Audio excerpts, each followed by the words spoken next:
So today's panel is part of a series of events that's taking place this weekend. Tomorrow at 3, the Science Gallery in Detroit will have another Science of Grief event, but a more performative one, so that the point of access is more performative. And it's going to be called Ritual and Remembrance Performances. There will be music. There will be a performance by Mosaic Youth Theater, by the Christ Church of Cranbrook.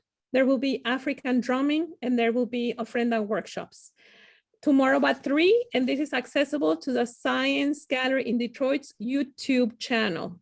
Also tomorrow between noon and 6, at the MSU Broad Art Museum, we will have an art hands-on activity packet for families or intergenerational groups to come to the museum and take their packet with their self-guided activities and sit down in our education center and engage with that activity, or to take the packet home and develop that activity in the privacy of their homes. The MSU Broad Art Museum is always free and open to the public. So if you want to explore through the arts, that would be also another option for tomorrow. The hands-on activity at the museum was done with the guidance of Kelly Corner from Ellie's Place in Lansing. And Ellie's Place is a healing center for grieving children, teens, young adults, and their families. So thank you, Kelly, for your support on that.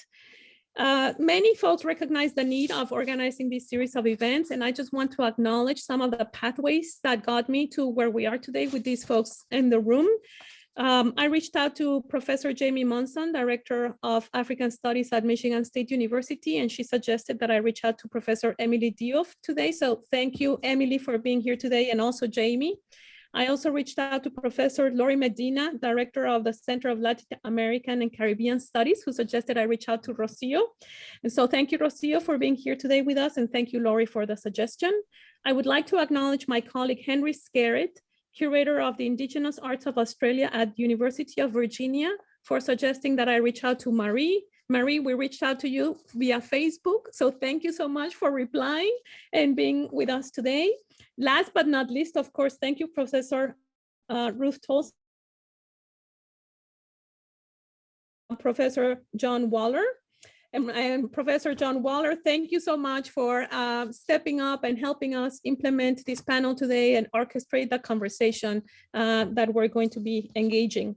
Before I introduce John, I would like to do one housekeeping announcement, which is that you can send questions to the panelists through your button at the bottom of your screen, and we will be receiving the questions. We will be allowing for some specific times for questions, some of them after each panelist speaks, and several minutes at the end of the conversation, of the presentations, about half an hour starting at 7. At the end, towards the end of the session, there will be something popping up on your screen, which will be actually a survey that we would like you to respond to, particularly letting us know if we should be programming more events with this particular subject matter. We want to know if we should continue meeting this need that we feel we have in the community. I would like to thank everyone in the panel. I want to let the audience know that this group that you see here, this is probably the first time that we are all on the same Zoom virtual screen. We've briefly met last week, but what's important is that we did these cold calls to everyone in this room, in this panel today, letting them know we have this need. We have a need in our community. We have a need in the world for tools, for pathways, for ideas on how we deal with our losses, and we grieve and we mourn in particular settings that are unprecedented for us. And everyone here just, stepped up and responded to our cold call. And what we see here today is just like a testimony of the human quality that we have in the individuals here today that are here really with the sole purpose of sharing what they know, either through their scholarship or their deep lived experiences, and giving you hopefully some comfort, some solace, and some pathways for your own journey.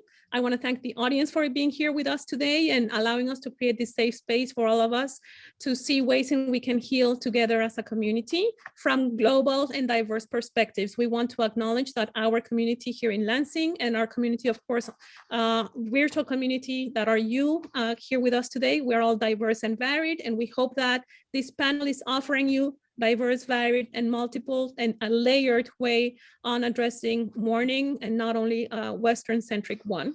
And so our hope is that you enjoy the conversation.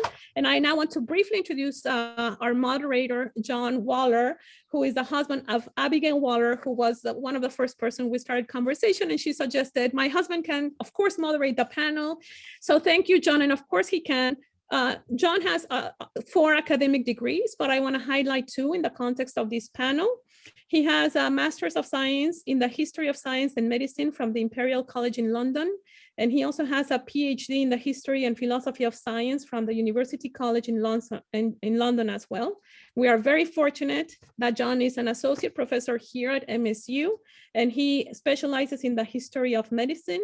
And he also has a personal and professional interest in loss, grief, and mourning.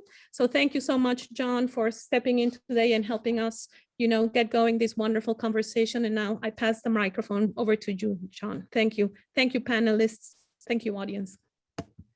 Thank you, Monica. It's a pleasure to be here, and welcome everybody to this panel.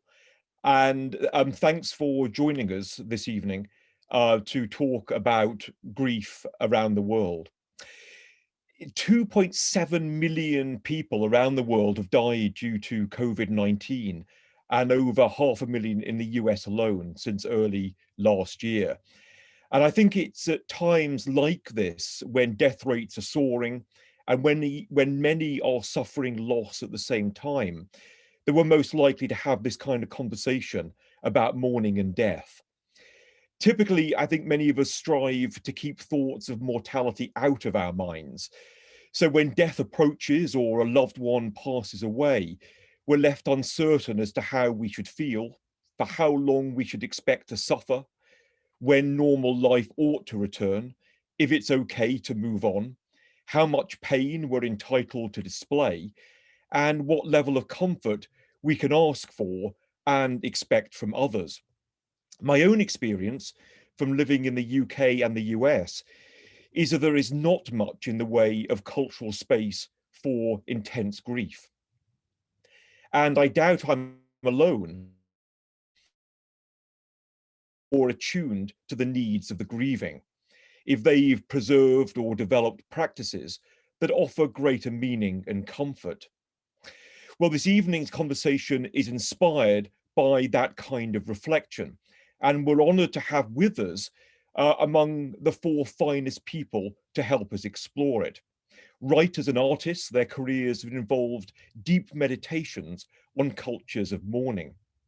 It's our hope that, as Monica said, the listeners will be able to gain the broader perspectives that can allow us to question our own conventions and perhaps to be kinder on ourselves and others in surviving and overcoming loss. So let me now introduce our 4 distinguished panelists. First of all, Maree Clarke. She is an artist and curator from Aboriginal Australia. Maree is well known, admired, and valued for her work in reviving the Aboriginal art practices of southeastern Australia. Maree brings back important elements of Aboriginal culture that were lost in the period of colonisation. This includes the revival of traditional mourning practices, such as the making and wearing of Kopi mourning caps. Maree Clarke has spoken and given workshops across the globe, and her artwork is displayed in, among other places, the National Gallery of Australia and the National Museum of Australia. Maree, thank you so much for joining us, and very good morning to you. Professor Ruth Tolsen teaches at the Maryland Institute College of Art. As a sociocultural anthropologist, her research examines the relationship between religion and politics in Southeast Asia, particularly in Singapore. She looks at why some ritual practices are discarded while others are not.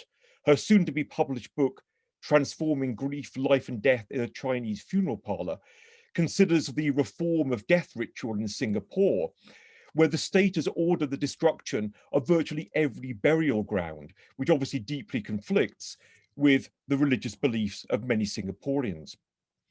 In addition, Dr. Toulson is currently researching funeral practices in the US in this period of pandemic. It's great to have you with us, Ruth. Professor Emilie Diouf knows this campus very well, having completed her PhD at MSU in 2010. She is now a professor of English at Brandeis University in Massachusetts, but joins us today from Dakar in her native Senegal. Professor Diouf's research directly concerns mortality, trauma, and survivorship. In particular, she studies the trauma narratives of African women refugees, the heart-rending accounts of lives shattered by civil war and genocide. Professor Diouf has kindly agreed to join us to talk about mourning practices, especially in West Africa. Welcome sort of back to MSU, Emilie. Lastly, Professor Rocio Quispe-Agnoli is a professor of colonial Latin American studies here at MSU. She's an accomplished writer in a number of different genres. She's written award-winning books and articles on colonial Latin American history, and much of her work seeks to recover the lives and beliefs of women in colonial Spanish America, who were for long erased from traditional histories. Professor Quispe-Agnoli is also a decorated author of short stories, an award-winning teacher, and in 2013, she received the extraordinary accolade of being named Peruvian Woman of the Year by the Embassy of Peru in the US. So it's fabulous to have you here. Okay, so the order of business this evening, just to repeat what Monica explained, is for each panelist to speak for about 10 minutes, after which there will be about 5 minutes of questions. Then, so at some point, hopefully shortly after the hour, we'll then switch to a general Q&A. And if you'd like to ask a question, you will see a place towards the bottom of your screen where you can type that in, and then I will pose questions to our panelists. So at this point, I'd like to hand over to our first speaker, who is, and that'll be Ruth Toulson. Thank you. Thank you, John. I appreciate the introduction, and thank you to Monica for the invitation. And I must say that I'm really glad to be here this evening and glad that we have so many people listening.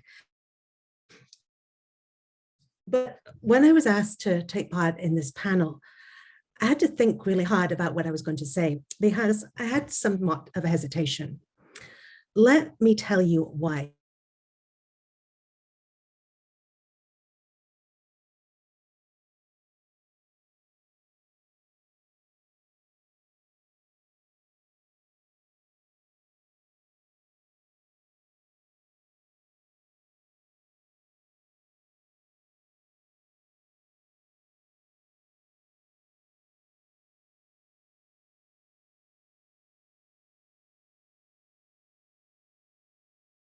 Universal, in fact, is highly culturally variable, appears differently at different points in history, and really culturally particular.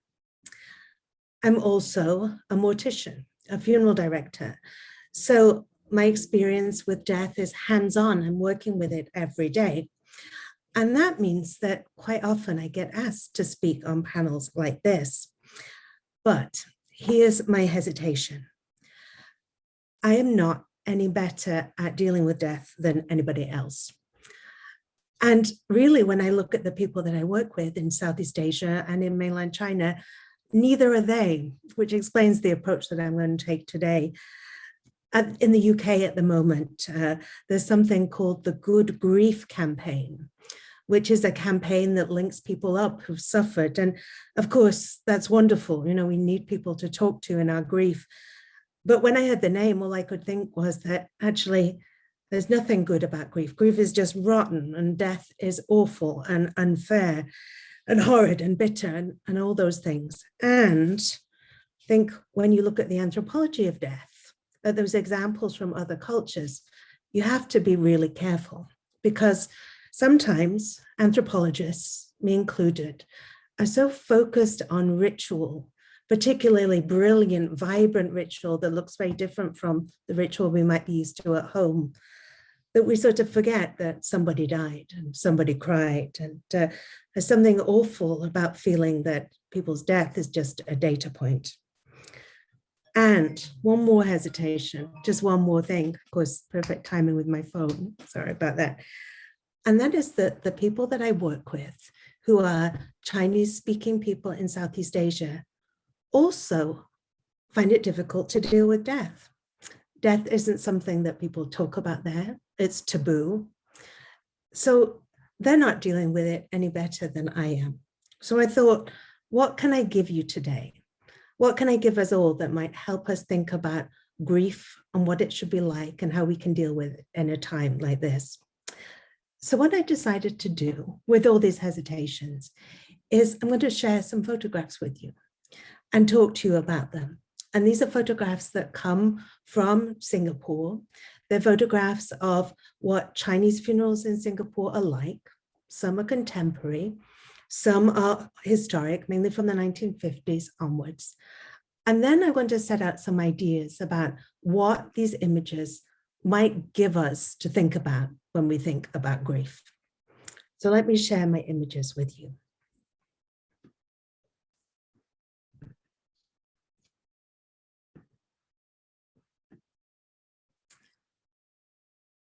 So the first few images that I want to share are, as I mentioned, from the 1950s onwards. And this is the Chinese world then. And it's a world that looks very, very different from what we might imagine. It's a world that looks very different from when you think of Singapore, what you think of Singapore looking like now. Singapore is this glittering modern city. So this is Singapore back in the 1950s and 60s. The photographs that I'm showing you are photographs of people dressed to mourn. So this image here is the image of a man who is the eldest son of the deceased. And as you can see, he's wearing the clothing that speaks to his ethnic group, where he comes from, the slight variation between the clothing. And over his shoulder, he is holding a flag that is supposed to hold his father's soul. The next image that I want to show you. This is an image that is of women mourning. And again, you would have, the daughter-in-law is nearest the casket. You can see the casket at the side draped in a shimmering rug. And you can see that over the floor are pieces of paper, which are called kind of heavenly currency that have been thrown in the air to share with ghosts who might linger. So what can we think about these photographs? What might they tell us about grief? One thing that I think is interesting is that in this moment, there is a complete acceptance of the totality of grief. These are bodies that are wrapped in the evidence of grief from head to toe. These gowns that were made of sackcloth were often so rough that people would talk about how these gowns made their wrists and ankles bleed, that the forehead would bleed from rubbing against it. So there was this moment of total bodily surrender to the reality of grief. But there's something else too, and you see it more in this next image. So here, a modern image from a recent funeral. And what you see here is a shift in how death is displayed. So rather than having a body wrapped entirely in sackcloth, instead what you have, I'm sorry, they seem to be jumping ahead on their own, I don't know why. Let me go back, thank you, there we are. Instead, what you have is a patch on the sleeve. And that patch on the sleeve, you can see the different colors. The people in the back row have sackcloth patches. In the front row, you have blue and red. What that patch betrays is how closely related these people are to the deceased. Because one of the central principles of Chinese mourning, and this is a principle that seems at odds with the first images I showed of, the totality, giving in to the totality of grief, is that this is grief that is not just total, not just totally wrapping the body, but it is also grief that is compelled. What do I mean? I mean that in this society, there are very clear ideas about who should grieve and in what way. So it is expected that somebody's grief, if they're wearing sackcloth, will be expressed with more force than somebody who can wear blue. The next image you can see is the image of, again, the eldest son. It's expected that so total is his grief that he will kneel as the hearse and the casket goes past. So on the one hand, you have this total giving into grief. But on the other, you have this idea, again, another eldest son, that who you are determines what your grief should look like. When I first began to think about this, I found it quite difficult because, again, I hang on to this idea that grief was something internal, innate, that just was there, it was just natural. But here you have grief that is culturally determined. But what I soon realized, and perhaps what helps us today, is that actually there's a tendency to separate ritual and grieving, to think that ritual is somehow performance, perhaps it's fake, and grief is not performance. It's innate, it's real. But in fact, that isn't what is happening here. Rather than splitting ritual and grief, the people that I work with very much think that it is ritual which allows grief, and then grief that flows back into ritual. These things are tied together. So if you feel that you cannot cry, it is too painful, taking part in the ritual, kneeling before your father's casket with your families that are around you is the things that allows the emotions to flow. So rather than splitting ritual and grief, it's understood very clearly that one creates the other. That when one pins on a sackcloth piece onto one's shoulder, one is saying, you know, I am somebody's daughter or son. There are obligations that I have, but these obligations to properly perform ritual are woven tightly in with the emotions. How might that help us? Well, one thing that I've discovered from the research that I'm doing now, research on responses to COVID across the globe, is that perhaps one of the most painful things about this painful period is the fact that so many people have been denied the right to properly mourn. I remember those early images from Italy that were in the newspapers of caskets just stacked up because there could be no funerals. So many people have gone through the pain of not being able to be there when people take their last breaths and then not being able to gather to put them properly to rest. And so I think if these images, and thinking from anthropology teaches us anything, is that ritual is necessary. It doesn't have to look like formal traditional ritual. It can be ritual that is of people's own making, but it is important because ritual gives us space and ritual gives us time. Another idea, let me share some more images with you. Here again, an image. One thing that happens is that people in Singapore spent many days, between 4 and 9 days, by the side of the casket. During that period, then perhaps you sleep on the floor in the open areas underneath the multi-story houses where people live. And again, you put your whole body and your time into grieving. Here, this woman, the daughter of the deceased, is on the floor putting her head to the casket. This is a highly formalized action, but that formal action going through the body is what allows people to grieve. Other things too, if I go to the next one. This is an image of the goods that are burnt. There's a lot of time spent in traditional Chinese funerals and in modern Chinese funerals thinking about what afterlives might be like. So there's hope of an afterlife, in this case, a life that is a material world. Other ideas that are coming from here. I think this image to me is one of the most powerful. When you have a funeral in Singapore, there is a moment, again, a ritualized moment, where the body is loaded into the casket and the family touch the back of the hearse. And again, this is choreographed, it's ritualized. What happens is that the family for a moment pull back on the car as if they could stop it going away. And then at a signal from the funeral director, you turn your palms and you push. This is an action that everybody expects. People know that this is what we're going to do. But it's also something that, again, a ritual moment that is choreographed entirely with grief. So I think if these images show us anything, it is that ritual matters and that we can make ritual that has meaning, and that it is very difficult to grieve if you don't have these ritual markings. That ritual gives space and it gives time. A little detail that I'll point out in this image is that you can see that the family are walking in stocking feet. So while people no longer wear the sackcloth, there is still that idea of, I'm showing my grief as physical suffering that remains powerful.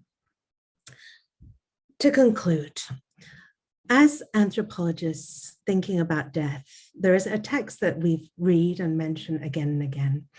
And that's an old text now, published at the beginning of the 20th century. And it's a text by an author, an anthropologist called Robert Hertz. It's called Death and the Right Hand. Now, Robert Hertz, he was in the sociology school of the French sociologist Émile Durkheim. So these are kind of the beginnings of sociology. And what Durkheim and his disciples were interested in is big questions about what holds society together. And Robert Hertz decided to study death because he understood very clearly that death is a point where society as we know it is torn apart. And his answer was that ritual is one of those things that we have that mends that tear. It mends that tear in a damaged society. And COVID, I think, has not just torn society apart, but it has shown us how damaged our society already was. We know how COVID has impacted different communities so very, very differently, that all the inequities in our society, inequities that we already knew were there, have been brought to the fore even more in the midst of this crisis. And so then I suppose my question is, how might we use ritual along with other things to begin to mend those tears? Thank you.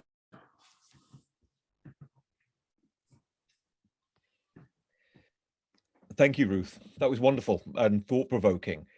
I think that, members of the audience at this point can ask questions, which will appear in the chat, which I can then pose to Ruth. Perhaps while we're waiting for questions to come in, Ruth, do you think that the fact that the cultures you're describing take death seriously, that they develop rituals, and even if they're choreographed, does that, do you think, lead to more spontaneous displays of affection and support outside of the rituals themselves? That's a really good question. I think that what ritual does is it does provide space and time. You know, during those times where those nights that you sit by the casket, then there are times when people are going through these rituals, you know, on their knees before the casket, walking round and round. But there's also a lot of times when people sit and eat, people play games, people play cards even. So it makes space to just acknowledge that death is something serious, that life as you know it is and being entirely transformed. Another important thing about funerals here in this context is that the body in the casket is there. The body in the casket is present. These funerals are always with an open casket. And part of understanding what grieving is the fact that families will go again and again and look into the coffin. And when you look into a casket, then it is that moment again and again of realizing the relationship that we had in this form is gone. There are ties that must be broken, but then how can we think about new ties that we can make? So I think that is there too. Yeah. I see there's a question from Todd in the chat, and Todd asks, why Singaporean rituals as your field of study and interest? There's a particular reason why I chose Singapore. My field was, I was interested in Chinese languages. And when you look at Singapore, Singapore is a place in Southeast Asia, but with a Chinese majority population. So it's a Chinese city in a Southeast Asian context. And I'm interested really, I suppose, in religious transformation. When you look at death and when you look at how death is changing, you are seeing a place where what people think about what happens in the afterlife, what's coming after death, has been completely transformed in the space of a generation. And if you look at mainland China and talk about religious transformation, then very much we pin it to political processes.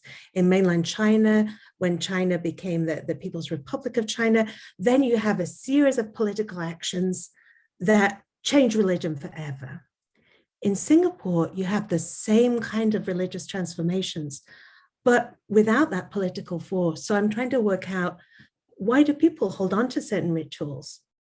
Decide this is what really matters. Why do people let go of other rituals? Decide, no, that's old fashioned. We don't do that anymore. So that's why. Thank you. Thank you, Ruth. Another question from Rocio. Are there any rituals that are more specific than others to give closure of the living left behind? There are one of the most important rituals. And so I also do work as a funeral director here, and I think this is a ritual that I see here too. One of the most important moments in funeral ritual is, if you have a body, the closing of the casket lid. And in Chinese societies, the final nail that is nailed into the casket is referred to as the generational nail, in that it's supposed to represent the continuity of the family. So you have this moment of, this life, as you know, it is closing, but also this sense that that we are but links in a chain of ancestors and descendants. So there's a continuity there. That moment, I think, in all funerals I've been to, when the casket lid is closed, is a moment where people really will cry. It's a moment of this is the end. But there's something really important about that. And I think that's one reason why it is so difficult when you have to mourn if, say, you don't have a body, which there are many places where that has happened, that people don't have their dead. And when you can't gather together and have these funeral rituals, I think there's a tendency perhaps to discount rituals. And well, rituals, not very important. But actually, no matter how you do it, doing it is what matters. Thank you. Thank you, Ruth.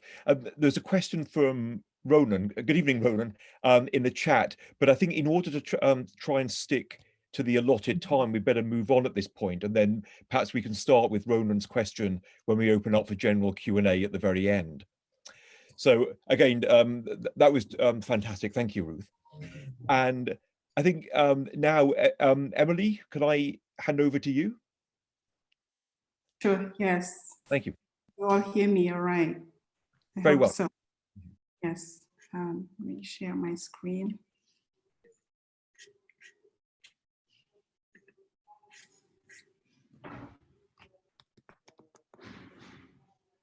Okay. Thank you all for inviting me, and thank you to Ruth for such an informative presentation.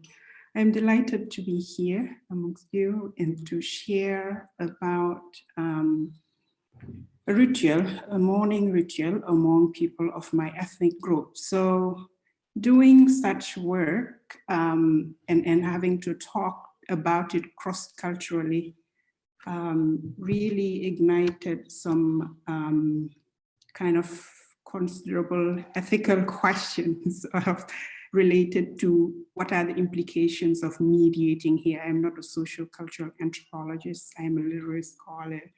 And so I thought I would talk about I know the title of the panel is The Science of Grief, but I want to talk about the aesthetics. And I think Ruth has also, touched on that already.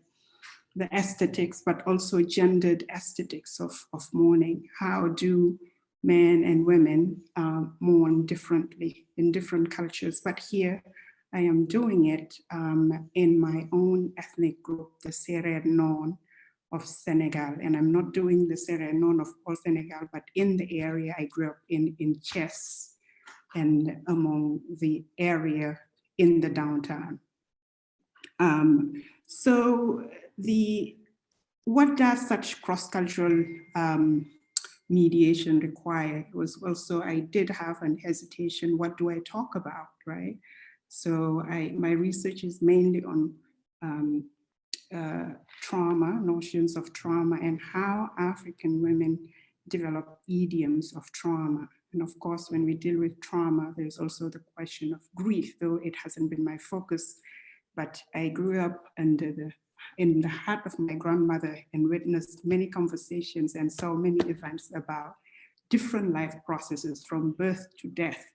So I am glad to be able to speak about that here as a scholar, but at the same time, I just want us to be cognizant, and I am cognizant of the inability to translate. I am here maybe, and not maybe, as in this very specific presentation as a native informant in how Gayatri Spivak speaks about it.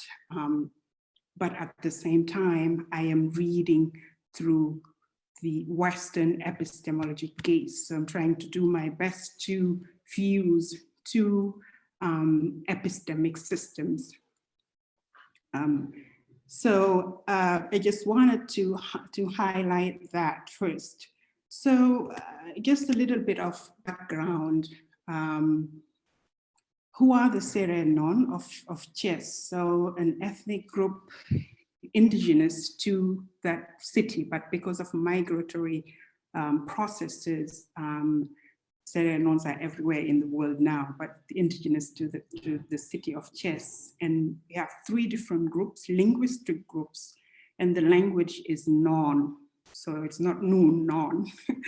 So you have the Sawi Non, north of the region, north of the city of Thiès, the Pade Non, which is east, and the Chagin. So the Chagin is the group that I am from and which lives in downtown Thiès, called Chanyak. So one of the main characteristics of the Non community is a syncretic approach to death rituals, especially among Catholics in the city. And then just I found this wonderful map as I was doing research for this presentation in a PhD dissertation called La Grand-Mère du Non by Mohamedou Hamine I. And so this is, if you look here, the map of Senegal, and then Thiès is this small dot, the green area here with Dakar here. So it's about 70 kilometers east of Dakar. And so the communities that I'm talking about are around this area, but mainly focus in the this little where the cursor is in Petit Chali, where I'm from, and Grand Chali. So those are the two areas I'm focusing, maybe a little bit on this area, Chona Serer. And the reason why I'm precising this is that when we tend to think of rituals and we think of cultural processes that are defined usually, especially in the Senegalese context, with a strong kind of colonial history, and of course a colonial history that really favored cultural assimilation and linguistic assimilation. So when you think Non, there is a tendency to think just like as a homogeneous group. This is not homogeneous. And I just wanted to highlight that in the practice, and also as the language itself is dying, I would say, because of a process called Wolofization, which is the expansion of Wolof and Wolof speaking people across. So with also the invention, the kind of many, the existence of, no, I don't want to say invasion, but the existence of many Wolof words in Non, and also a dwindling of the number of the speakers of the language. And that also goes with the disappearance of these practices, and more important now with COVID, where kind of restrictions related to public gathering have really prevented such processes of mourning.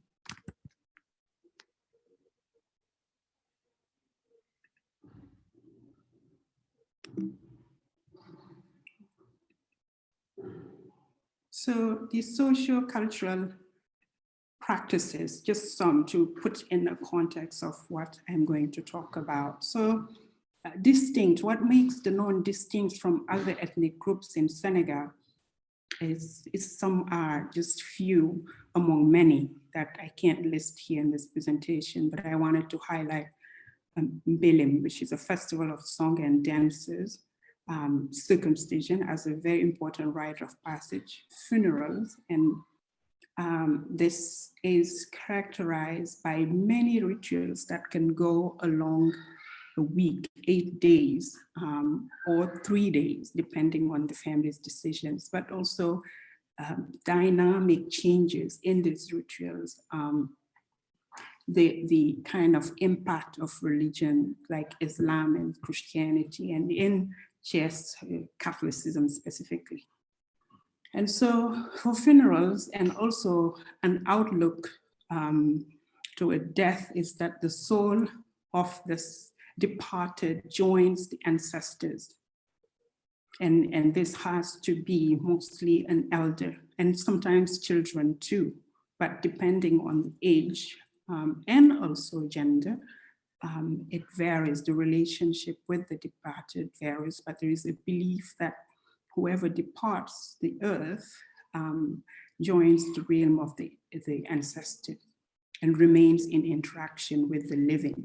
So practices like libation are important. Once you celebrate and drink, when for a baby's naming ceremony, for example, you give to the ancestors to acknowledge their presence and maybe a reincarnation of their spirit into the newborn. Other practices include collective divination ceremony called Peya, which brings together the great master diviners of the non-community. And even for a funeral, usually when somebody dies, an elderly person, and also premature death, also calls into this process of divination of Peya to see really in like doing the coroner's work, what is the cause of death? Is there any harm that the community has done to the ancestors? Or are there malignant spirits in the community that are causing such harm? But also ways in which the elderly and respected depart, for example, a patriarch or a matriarch might have or need some specific ways to be mourned and specific rituals for their soul to rest in peace.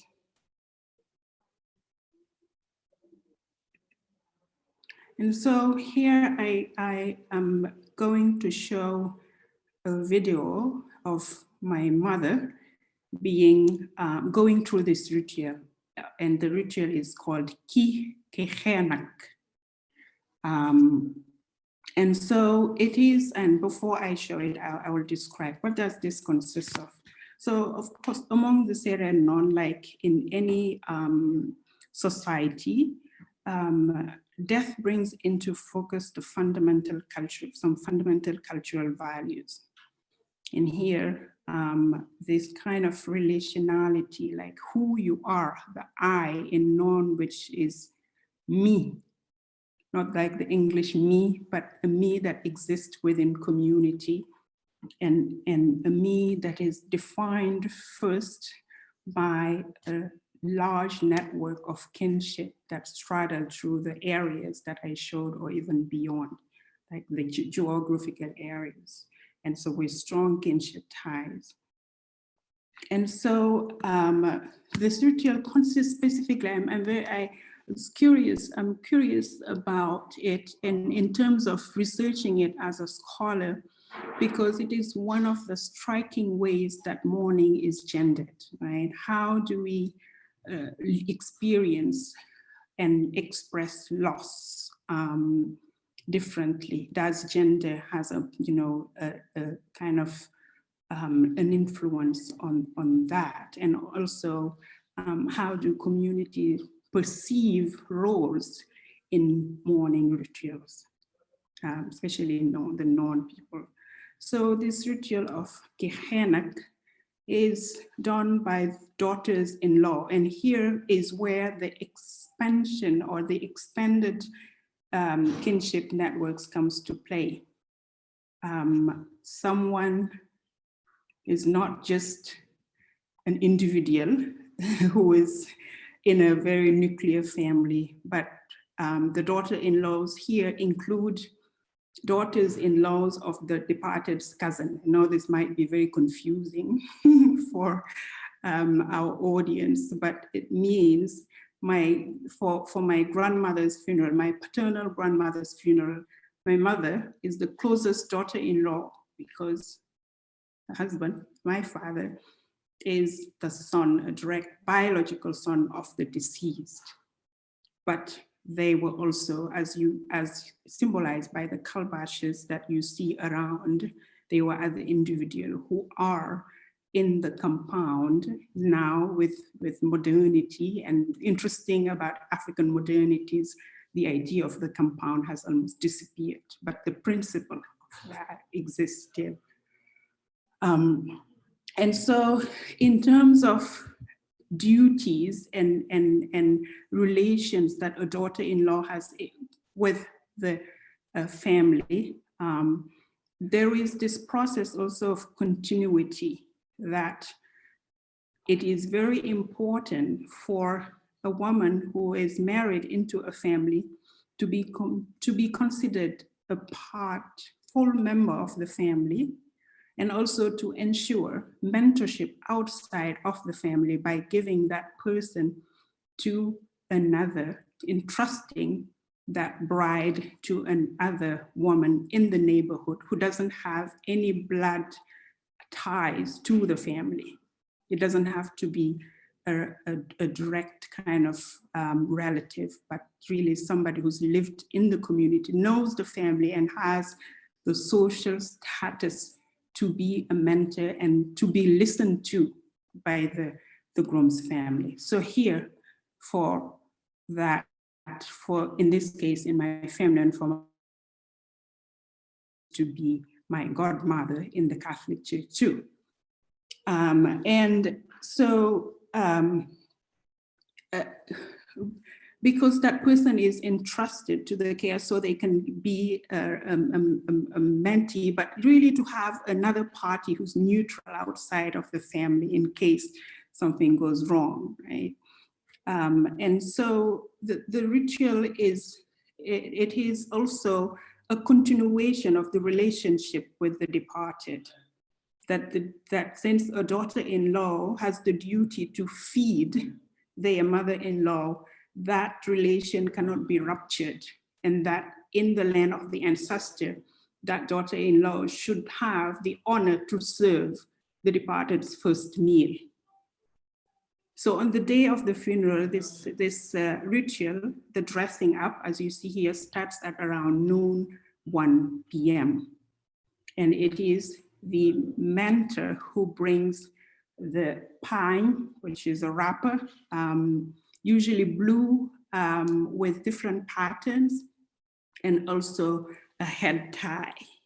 And so on this picture here, you see my mother has the head tie already on top of the head tie. And it has to be in front of the deceased room, where her closest relatives, and among the Serer, the matrilineal line is so important, which the Wolof calls the Domindai. And so there they witness the relationship and how well, it's also a testament to how well a daughter-in-law took care of their mother-in-law, but also the relationship that they had. Because a woman also has the agency to say that they are not going to do this ritual if they know that they can be humiliated, meaning that after the dressing up, they carry a calabash with a cover, and the calabash has to sit on another wrapper, on another pine, cereal pine. And so if in life, the two were not in good terms, that the person can be humiliated if the calabash falls. And that is, it is read as if the deceased is not playing into that kind of hypocrisy. It's a testament to their relationship. And so they made the calabash fall also. That is really a very humiliating process. So with that, there is room also to say, no, I can't do this, with some excuses. So I'm just going to play. And there is an order also I wanted just to mention in the procession, the funeral procession from the house to the center, the kind of place, the gathering place in the neighborhood. Now also with urbanization, those spaces have vanished. From there to the church and to the cemetery back home. They lead the procession. So what I'm going to show is just the part where there's dressing up.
I'm sorry.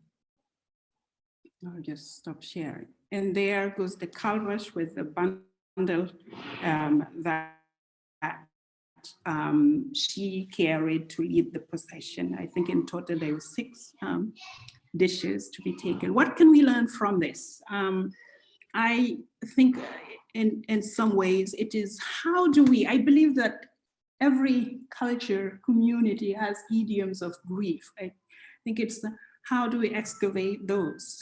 Like, where do we look for those responses? And also, how can we learn to adapt? And I'm raising this issue because of COVID and the difficulty of having such ritual as the one that I just showed. So what does it mean specifically for cultural practices that are disappearing? So I will end here and look forward to the discussion.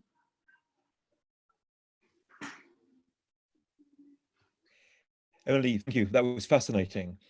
I'm a little concerned about time because we made a late start. And so with the permission of the panel, we're going to move straight on to the next 2 talks. And then hopefully we'll still have some time for questions at the end. So perhaps I can turn over now to you, Rocio.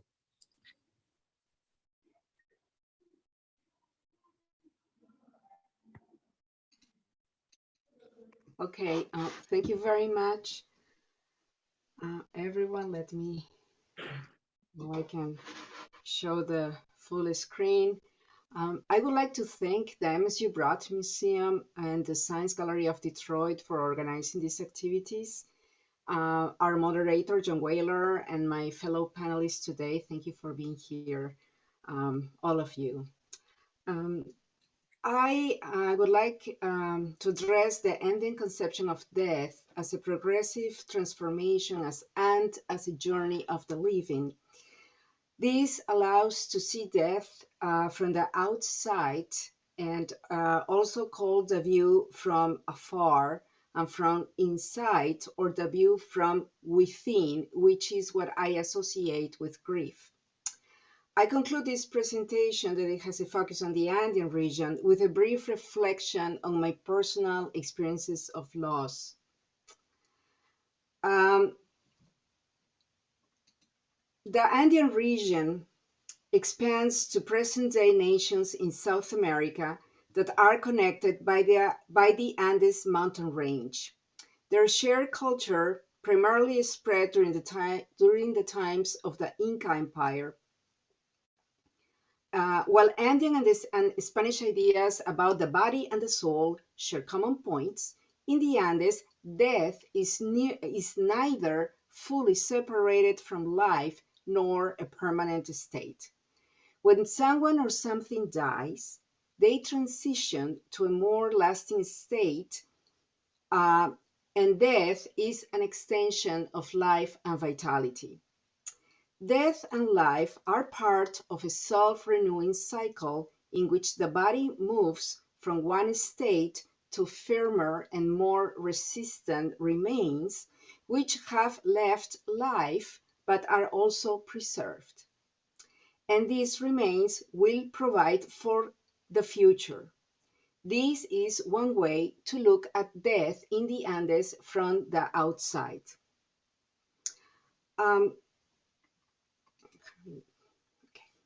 Examples of this transformation appear in the 1615 illustrated chronicle written by indigenous author Felipe Guamán de Ayala. In the chapter dedicated to burials in pre-Hispanic times, this author describes the details of the burial rituals and the mummification of the body of the Inca king. His most beloved wife and servants would accompany him to the afterlife. After 1 month of morning prayers and songs, along celebrations with dancing and crying, the body of the Inca king was carried in a procession to the burial vault, where his remains were placed along with food, gold, silver, and the bodies of his companions. This burial ritual was not exclusive of the Inca king, but followed by the peoples of all the empire. In each of these drawings, members of the 4 parts of the Inca Empire conduct similar rituals and carry the mummified body to a stone burial vault. The exception you may notice is the burial of the Antisuyos, the second drawing in the slide, peoples of the Amazon who consume the flesh of the deceased and place the remaining bones in the trunk of trees instead of a stone vault. The preserved remains of the dead in Inca times, the mummies, are compared to seeds that drop from dry pots to begin the round anew.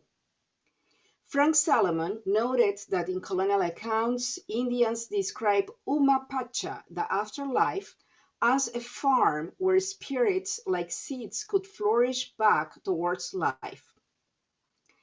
I return now to the treatment of the body of a deceased Inca. This drawing appears in the chapter dedicated to the Inca calendar and the vital activities that took place each month.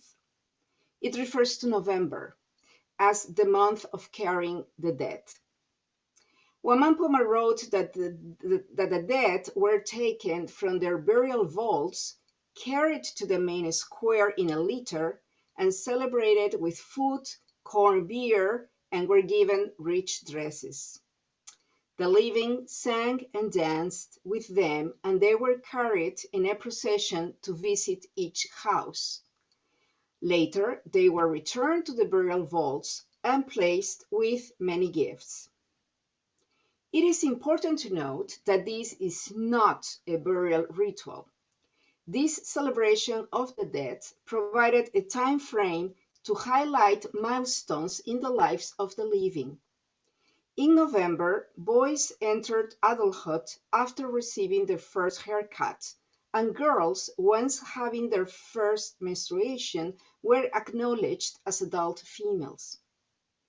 Inca royalty young men had their ears pierced for the first time, and all teenagers turning adults were given garments that had been washed with purified waters. November was also the month for the Incas' inspection of the kingdom and its riches, the marriage of adult men who officially became soldiers of the Inca army, and women who officially became weavers, and the selection of the most beautiful maidens to enter the Aquiahuasi, the house of the chosen women. These interactions show the extension of the dead's presence in the lives of the living. In the mid-1530s, Spanish author Pedro Pizarro, brother of Conquistador Francisco Pizarro, noted in his History of Peru that the dead controlled most of the servants' expenditures and privileges in the kingdom. Quote, each of them had a noble lord and a lady to attend him. When they wanted to eat and drink, they said the dead wanted it. When they wanted to be entertained in the house of other people, they said the same, since the custom was for the dead to visit each other. Many persons, men and women, came to the dead saying that they wanted to attend him. Everyone was free to serve the dead. End of quote. Viewed from afar, the Andean side life and death seems a benign process where death is a transition from one state to another, and this transition perpetuated the lives of the living and the world. The view from inside, however, tells us a different experience. In the Andes, when a person heads toward death, is thought to experience a loss of animo, spirit. When the animo fades, the person loses his or her inner balance. Animo is different from the soul, which embodies a person and his or her moral character. Animo imbues the soul with vitality and consciousness. It animates the soul. Therefore, soul and animo are interdependent. When the two separate, the path to death begins. In this way, a person's soul begins to leave the body long before he or she expires. A person afflicted by illness or extreme fatigue may look toward death and recognize that his or her soul is wandering. And you have this citation here about this experience. 8 years before we die, our souls begin their journey, tracking our footsteps back to all places we have gone while living in this world. So our poor souls must stop time and time again, suffering at each and every place we were careless, even the places where we let a sewing needle drop to the floor. So my soul must have already begun its journey. And that is why at daybreak, my legs are all tired out. This quote belongs to Assunta Quispe-Agnoli, a Cusco peasant who, along with her husband Gregorio, told the story of her life to anthropologists in the 1970s and offered reflections about life and death. In the other hand, Gregorio's sufferings, Gregorio is Assunta's husband, are explained from the very first statement of his story. My name, quote, my name is Gregorio Condori Mamani. I left my hometown behind because I had no mother or father. I am a dirty, poor orphan, Huacha, end of quote. Huacha, the Quechua word for orphan, means poor in the sense that he has no community to belong to, no social ties. He is all alone in the world. Being an orphan determines Gregorio's fate, a life of poverty, sufferings, and violence, as he states, quote, we carry the weight of all sufferings. Orphanhood brings me back to Wamampoma's chronicle. When confronted with the destruction of the indigenous world after the Spanish conquest, he echoed the weeping and clamors of the Andean people. They had lost their Inca king, their world, and God had abandoned them. Quote, "Where did you go? Where are you, heavenly God?" Today, the mourners in the Andes call back the departed soul in a similar way. Where are you? Where have you gone? How shall I find you?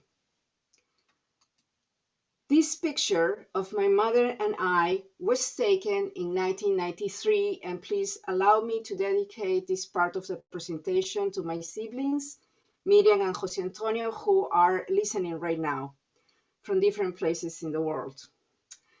Again, this picture was taken in 1993. 11 years later, in 2004, she had an accident and fell into a coma. The doctor said at the time that she would last at most 3 days. That night, I remember Wamampoma's clamor on behalf of the Indians who had lost their world to the conquistadors. I already had my own family, and I was an orphan. I was broken for several months. I felt adrift. My animo spirit was separating from me, the Andean people would say. The sad thing is that my mother didn't physically die. Against all medical odds, she lives in a coma state since 2004. Asunta would say that my mother's soul has been wandering for the last 16 years. Writing, both academically and creatively, what is one of the things she and I share dearly, brought my animo back to my soul. Along with the love of the living, it helps until the day my soul begins to wander away. Thank you.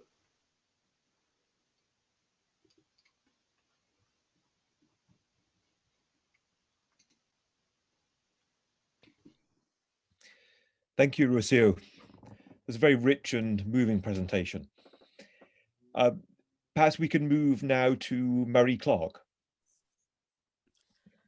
Hi, John. Hi, panelists. And yeah, thanks for the invite. Absolute privilege and pleasure to be here. I'm going to share with you rituals and ceremonies of Aboriginal Australia, and particularly the southeast of Australia, which is where I'm from. So I'll just go to screen sharing.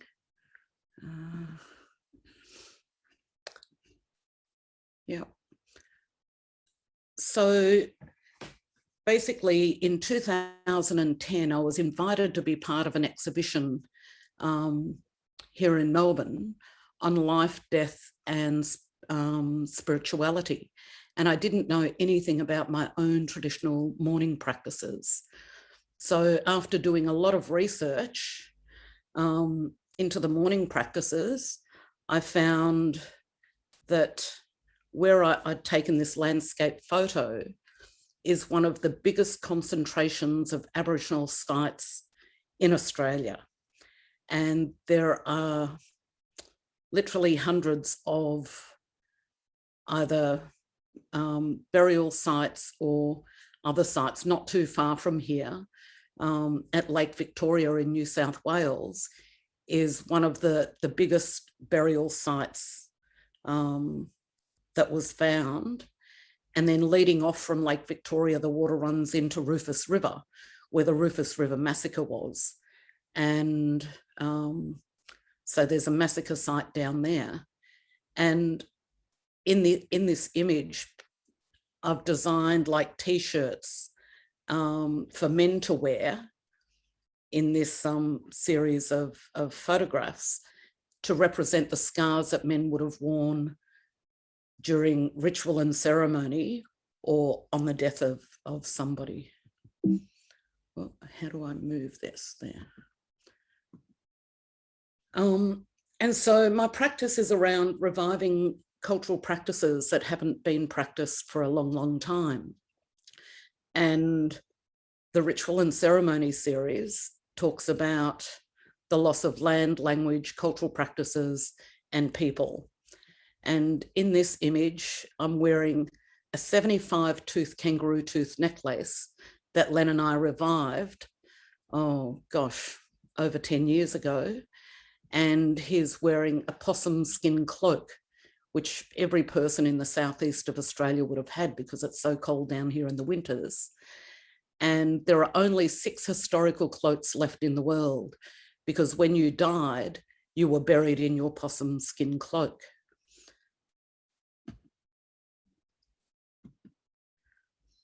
And these are some of my family members that have passed: my dad, my mum, a nephew. I've had a few nephews die and nieces die from suicide.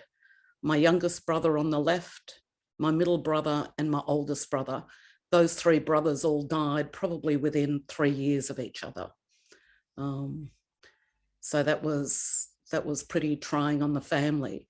And after they passed was when I learnt more about our traditional mourning practices. And so I tend to travel around to museums in the world, researching our material cultural items and try and revive those. And here are some objects from the Pitt Rivers Museum at Oxford University. And I basically go out on country and collect my materials to revive cultural practice. This is me pulling the teeth out of kangaroos, dead kangaroos on the side of the road to revive cultural practice. And this is Ritual and Ceremony in Cuba. And even though I don't speak Spanish, when I showed the images and used sticks and soil from their country and having the Kopi mourning caps, they absolutely got what the exhibition was about. So the little white domes are, I'll just sort of flick forward a little bit. The little white domes are Kopi mourning caps. So women would cut off their hair or weave a net of emu sinew, place it on their head, weighing up to 7 kilos, and wear it for anywhere from 2 weeks to 6 months, depending on their relationship, until it fell off their head. And men also wore Kopi on their head and through their beards and stuff. And also huts were built for women to sit in and wail, and the deceased is laid to the bottom of the hut. And so this was part of my research for the exhibition on life, death and spirituality. And I collected I've collected probably around 500 sticks that I use in my installations. And those sticks I've collected from country where this practice is from, which is up near my hometown. And this is a woman called Wonko Mary. And this is sort of towards the end of her mourning because her Kopi mourning cap was so big, thick and heavy. And when I was doing my research, I made one weighing 3 kilos and sat in my little chill out space out the back to feel, and you basically feel the weight of the grief that you're carrying. And I sort of had to experience this before I went up home to work with my own family. And I've now worked with 38 Aboriginal women and 45 Aboriginal men. And these are images of Wonko Mary wearing her Kopi mourning cap, and you can see how it's just sort of disintegrated over time and fallen off her head. And she's also wrapped in a possum skin cloak.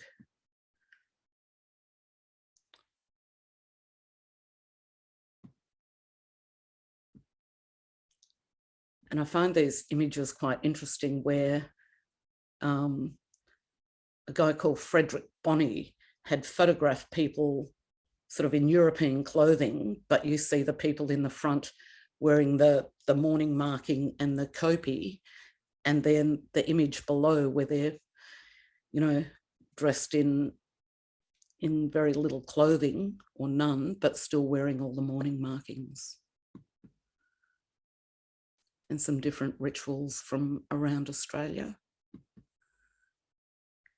And this is in my backyard after I'd worked with the 38 Aboriginal women and made their kopje mourning caps in my backyard. And these are the historical kopje mourning caps that are held at the Museum of Victoria. And they have 85 kopje mourning caps, which were collected from the graves along the Murray-Darling rivers by a fellow called George Murray Black. And it's, he also had taken the skeletal remains from all of these graves. And those skeletal remains, the Melbourne Museum and Melbourne University tried to send them overseas for exhibition to the US. Well, Jim Berg, Ron Caston and Ron Merkel got an injunction and stopped that. And the skeletal remains were returned back to country, wrapped in paper bark. And those that couldn't be returned back to country because they weren't provenanced properly are now buried in the Domain Gardens in the Botanical Gardens in Melbourne. And they're under a huge big boulder with all 38 language group names on the boulder. And there was a huge procession through Melbourne to the gardens, but these 85 kopje mourning caps are still sitting at the Melbourne Museum and they haven't been returned back to country, because after your mourning period, you would take the kopje off your head and put it on the grave. And there's been documentation where there was something like 75 or 80 kopjes on one grave. So that tells me that, you know, that person was of high status in the tribe. But the kopje in the middle had European material sort of around the base of the skull. And then it looks like during the mourning period, it's been layered up. So maybe somebody else had died in the tribe during their mourning period and they've added more kopje, which is river clay. And this is one collected by George Murray Black that's held at the British Museum. And yeah, it's there and not here. And they have one pelt of a possum skin, and we're not sure where it's connected or what this one pelt is about, because most possum skin cloaks are like 30 odd pelts all sewn together. So that was a bit odd to see this by itself. And then this is when I first sort of developed the ritual and ceremony series, where some of the men wanted me to paint them up directly onto their skin. But then I also designed these 7 t-shirts from extra small to 7XL, because, you know, I was working with a range of body shapes and sizes. And I'd actually gone to the Melbourne Museum to learn how to make scars to put onto people's bodies so they looked like real scars.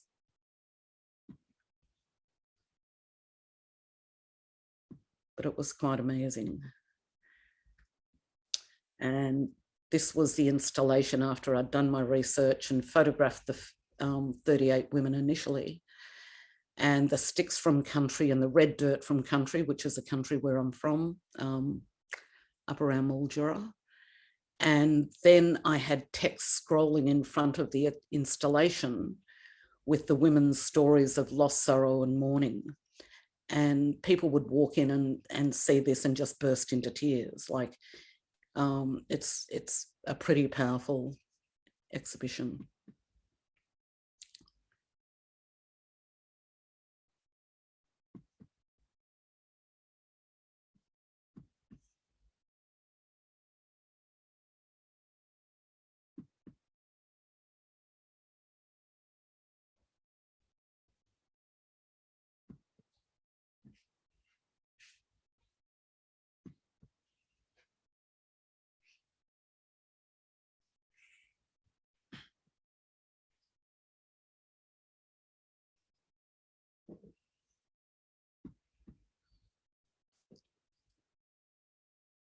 And this was for Melbourne Now at the National Gallery of Victoria.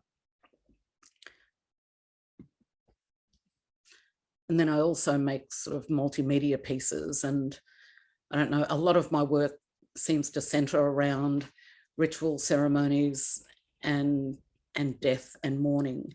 And from all of this research and all of my artworks, I've developed a Kopi healing workshop. That's in New York, London, and it takes different forms every time I show this work. This is in Sardinia, in Italy, and this is at the Melbourne Museum.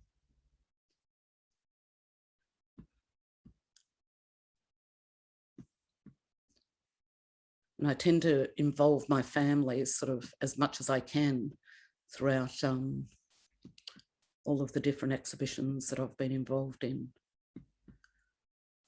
And then we developed these Kopi healing workshops. So, you know, from working with the 38 women and the 45 men, and there were, there's a whole range of different people, different cultural backgrounds out there that don't know what to do with their grief, or don't know how to mourn, or when I run these workshops, I go through the process of traditional mourning practices and what that's about, give people up to 7 kilos of clay to make their own Kopi mourning cap. They put their thoughts, energies and feelings into this clay cap. And then at the end of the workshop, people get to share their story, as big or as little as they like. And I've run quite a few workshops here in Melbourne, Geneva, with health professionals who are working with recovering drug addicts to sort of try and come to terms with what they're going through. And I also did it a couple of years ago in London at Rich Mix in Hackney, and worked with about 15 Indigenous artists from all over the world and other people that were involved in the festival. And I'm still getting emails from people saying how profound these workshops are. And sometimes people might sob for 10 minutes before they can even speak after doing a 1 or 2 day workshop. This was at Melbourne University. And these are all the different sort of kopis that people have made over the years. And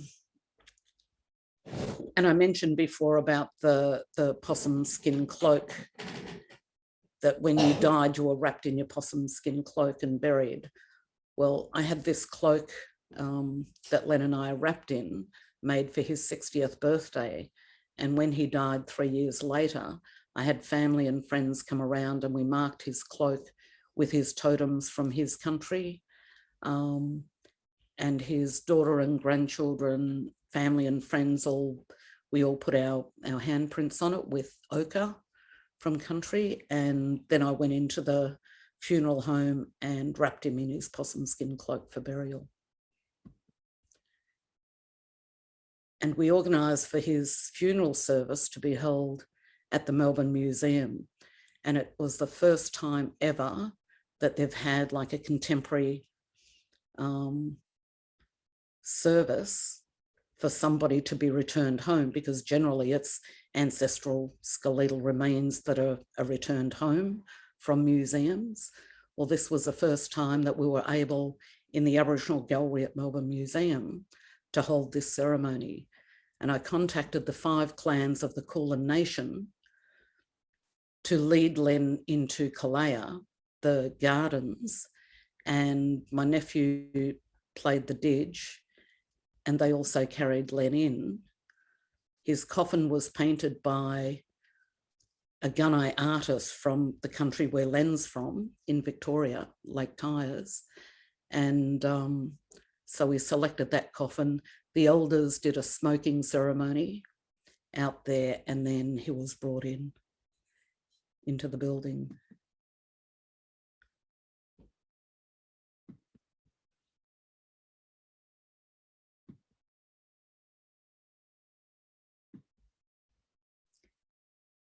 And then this is him being taken home to country.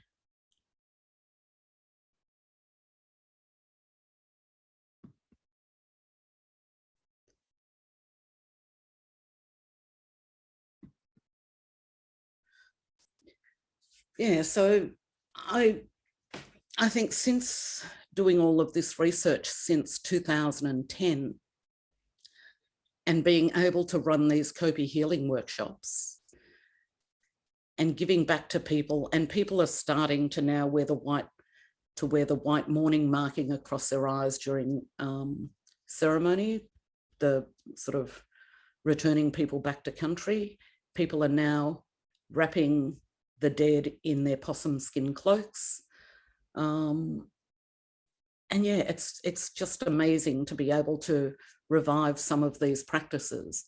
And, you know, there's still baby steps at the moment, but I dare say a little bit further down the track, we'll see more of these things happening and maybe thinking of different ways, because for us to practice our cultural practice, even with the possum skin cloaks, we have to buy our possum pelts from New Zealand in order to practice our cultural practice.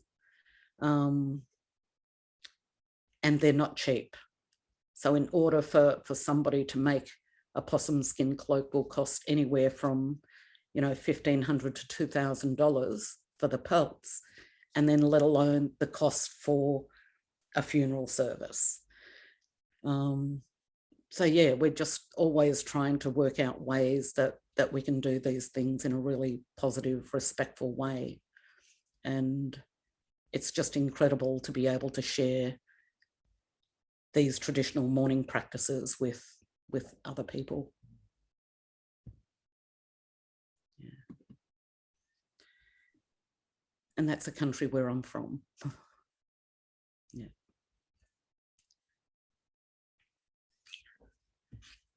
So that's about it from me for now.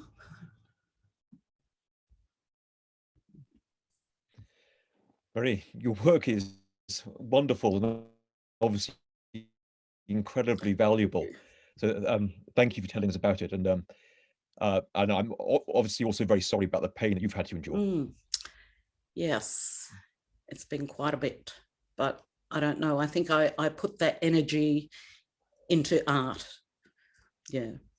Yeah, it's very powerful. So thank you. And thank you to all of our panelists.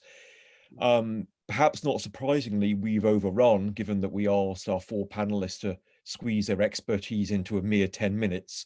We would like to set aside some time for Q&A now, though of course it's going to be truncated. Perhaps we can begin by going back to a question that was posed at the very beginning. And I'm hoping that with at least some of these questions, all 4 panelists will be able to reflect on them. So the question that was posed earlier by Ronan was about what happens after the ritual. Ronan says, describes how Robert Hertz explains how death tears us apart. Mourning brings us together because we all experience loss. But he reflects on the Jewish custom of sitting Shiva, the 7 days of mourning. And he often hears from mourners that it's the days after the Shiva that are the most difficult for them, because it's then that they are left to their own devices. Perhaps 2 or more panelists can reflect on that. What happens after the rituals are over? I could perhaps say something, and I would just like to thank all the other panelists for really rich, wonderful presentations. And when I'm thinking about this issue of time and how rituals are set in time, I know that Ronan is completely right, that for the bereaved, that moment when the ritual ends, when, for instance, the end of Shiva is really, really difficult. But I think that there's also some value in the fact that these rituals are set in time. You know, that the people that I work with, there's this first period, this 30-day period, where is this period of still intense grieving. And then there is this moment of where at that point the remains of the dead are then moved to a different place, and this sort of step of, this is a step forward, you know, grief is set in time so that you are able to move on, even though it feels like the most painful thing. I think too, one thing that as I was listening, Rocio, when you were talking about your mother, one thing that came to mind in all these talks is that in Euro-American context, there's this idea that death happens in an instant. You know, it's biological, you're alive or you're dead, that's it. In a lot of the examples that we've had, we see, no, actually death is something that is spread in time. And quite often, one thing we see how time is working is that physical death and social death, the point where you're socially dead, where your social relationships end, don't happen at the same moment. So in Rocio's example, you know, that this living with the fact that, I mean, really, I'm just so heartbreaking of her mother still being here, but unable to be socially alive. This breaking apart of physical and social death is so painful there. For the people that I work with, yes, you have physical death, but during the funeral, it is as if the dead person is still alive in some ways, still there, offered food, you put out a towel and a basin to wash the face of the corpse. And yes, people know physical death has happened, but social death, people are not ready for. And so this splitting of social and physical death and the spreading of grief through time, I think is something that we see in a lot of the examples that we've discussed. I would like to add, thank you, Ruth. I would like to add that in the case of the Andes, the dead are not fully dead like it is in the Western cultures that I am aware of. And that is why the dead and the living coexist. And bodies are not burned in the Andes.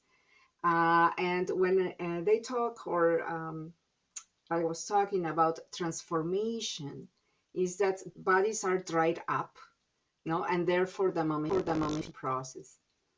And that is why also all this metaphor where the souls of the dead become seeds that will go back to life. So it's and people, this is very interesting. Yes, somehow they know that the soul is gone, the remains are there, and we can visit them and we can talk to them, we can interact with them. So that is why the dichotomy life-death as we know it in the West does not apply completely to the Andes. And I am not from the highlands. I was born in Lima, which is by the coast. I was raised with a Western mentality. But I think that way of living of the dead that I have been studying the Andes for a long time now, it does, for me, to me, it helps. It helps a lot. And as you say, Ruth, the situation of my mother, for instance, is heartbreaking. But I remember my siblings and I talk about this and says, why is she still there? She still has to do something in life. There is something that is making her still be around us for some reason we don't know, you know. And perhaps I think that Andean mentality or ideology is in the back of our minds somehow. Yeah, it's a different interaction, and that's why we don't, or usually we don't talk so much about life death, but we talk about in the Andes. I'm talking about the Andes. And we talk about animated, non-animated, and therefore the issue of the soul and the animal, which is the spirit, right? So, yeah. And I was thinking when I was preparing this presentation, that they say when the animal, which is the spirit, separates from you, you know, that the problem is the partition, soul and spirit separate, and therefore you start wandering towards death. And I was thinking about depression. And people who get depressed, clinically depressed. And I was thinking, at the same moment I was talking, I was thinking, that's what happens with people who are heavily depressed. Their spirit, their animal walks away, you see, and you have to bring it back. Yeah, so yeah, thank you. That's what I wanted to add to the conversation. Thank you, Ruth. Thank you. Emilie, perhaps I can pose a question to you that was asked right after your presentation by Rocky, who wanted to know more about the timing of the rituals that you described and showed us. Are they months and years after a death? And do people grieve for years? I mean, there is, of course, as in any, I mentioned the complexities of these rituals when you think of it in terms of Afro-modernities, right? And of course, time is always there, that question of time. But a funeral and thinking of time and the pressures of how we think of temporality and also space. A funeral among the non can last for 8 days or just 3 days. So meaning the person who died, usually if they are, and I'm talking about say they're non who are Catholics, so the burial for the next day, and then the rest of the rituals on the 3rd day, and then an 8th day commemoration, where this kind of a sharing community testimonies about the person who lived. So I think also in thinking about time, I think there is a very, it's a very linear but also limiting way of thinking and restricting ourselves, like about the processes of mourning, whether they individual or collective, right? So I'm not sure if I have an exact answer. Yes, there is a time, but also the time needed by the family in terms of, for example, moments when they're like tiny family rituals of remembering the departed. For example, just having, for example, every Thursday or Friday or a given day, maybe the day the person died, to cook food and offer it to children, for example, or to cook food and share it, the deceased favorite food, for example. And I also wanted to think of time in terms of Rocio's presentation, and the time in a way that it is not, a dichotomy, but really a flow, a continuity. And I'm wondering if there is a ritual that helps the person dying to transition, because in my ethnic group there is that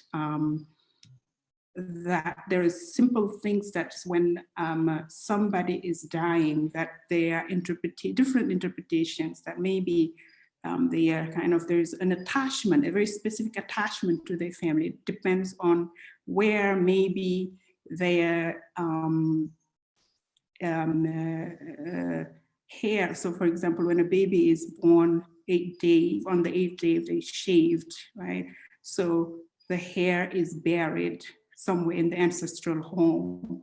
And so, for example, when I had my daughter, my mother insisted that I keep that hair and bring it back to Senegal and not bury it in Michigan, just in case. So if something needs to be done in the future, that to be able to do that there in the ancestral home. So I'm just wondering if there are such rituals in your community.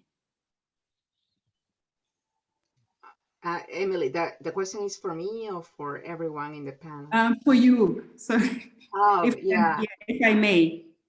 Yes, absolutely. In the Andes, something similar happens, and I think that is why it's so important not to burn the body. That the issue of cremation, for example, that is a no way. It is important to preserve the remains, because they are going to be honored, and it's not parts of the body, but the entire body. And the practices of mummification. Now, with the arrival of the Spaniards and Christianity, those practices, mummification included, of course, they are deemed diabolic, demonic, you know, non-Christian, etc. So you can imagine, you know, through all the centuries of colonization, they were fought to the death by Christian beliefs. And the funny thing is that there has been, and I'm sure this happens in all the countries that have experienced, or nations that have experienced colonization, is that there is a syncretism. Now there is a mix of Christian religion and indigenous religion, and there are practices, I am sure, that take place today, but you don't know about them, but they happen. And there are still offerings, the same offerings, you know, you find offerings of the food and coca leaves, and like an unborn llama, an unborn llama, I don't know how to call it, baby or something like that, you know, and one can find offerings like that to the dead. As for bodies themselves or body parts, if they happen, they're not going to be made public in any form, way, or shape because of Catholic beliefs, and also because it's illegal. Right now, it would be considered illegal. Yeah. So, but I am sure in some level it happens. Yeah. Thank you. And I think, Rocio, that somewhat answers the question that was posed in the Q&A about the impact of colonialism, which is an enormous and fascinating topic. I'm very conscious of your time, and we are some way over at the moment. So I wonder if we can pose the last question to Maree. Narelli asks if you could say a little bit more about how you see the purpose of the mourning caps.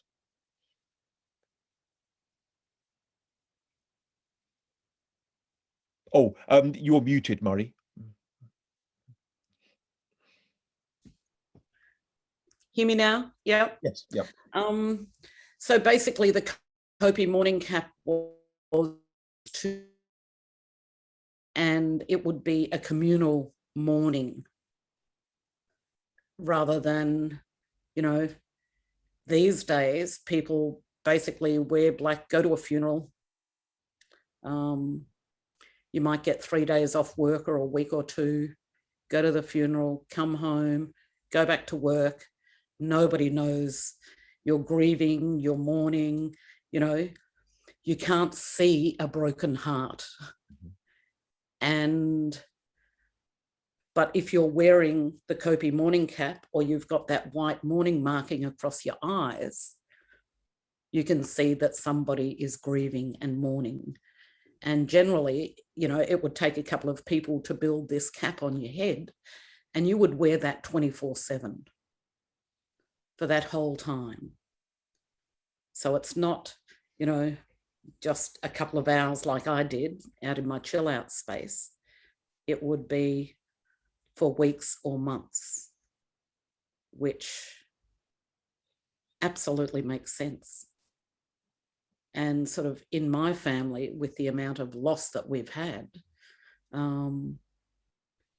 it's pretty incredible. And I'd like to find a space and a time sort of a little bit further in the future where I'm able to wear one for a whole weekend or for 3 days, 24/7, and just experience that.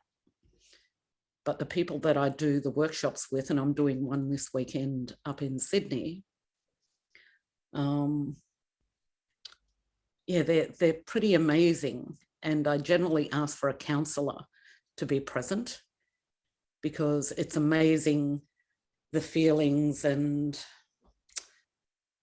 yeah, all the different things that it might bring up for people. And I've even had my counsellors break down and cry, who have, you know, been part of the workshops, but they're human just like the rest of us, and they have feelings, and, you know, everybody's going through something at some stage in their life. And you know, it's not just grieving for the loved one. For us, it's the land, language, cultural practices that we're having to go and do research and revive these practices. And so, yeah, we've still got a little way to go, but there's, you know, leaps and bounds forward. And for me, it's about passing on all of this knowledge and information to the next generation, because they're the ones that are going to see everything through.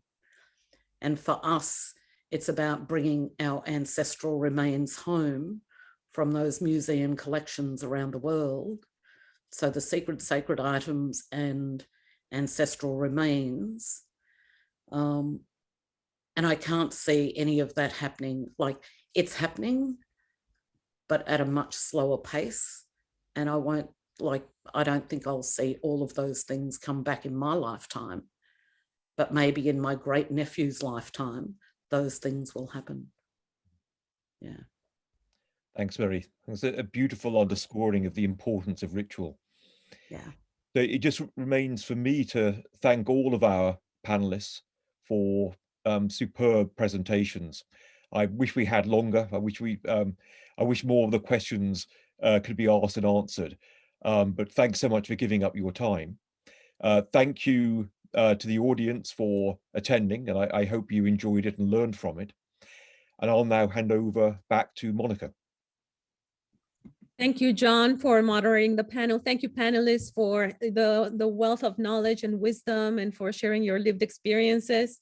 I know many of us in the audience started feeling emotional at several points, and I'm sure some of the panelists as well. So I want to thank you for your emotional labor in addressing some of these issues. It was very personal for many of you.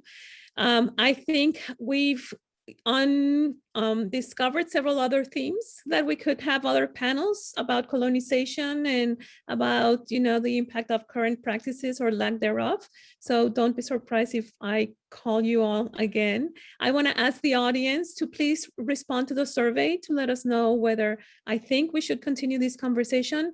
And thank you, audience, for joining us today. I hope the panelists were able to offer you some sort of pathway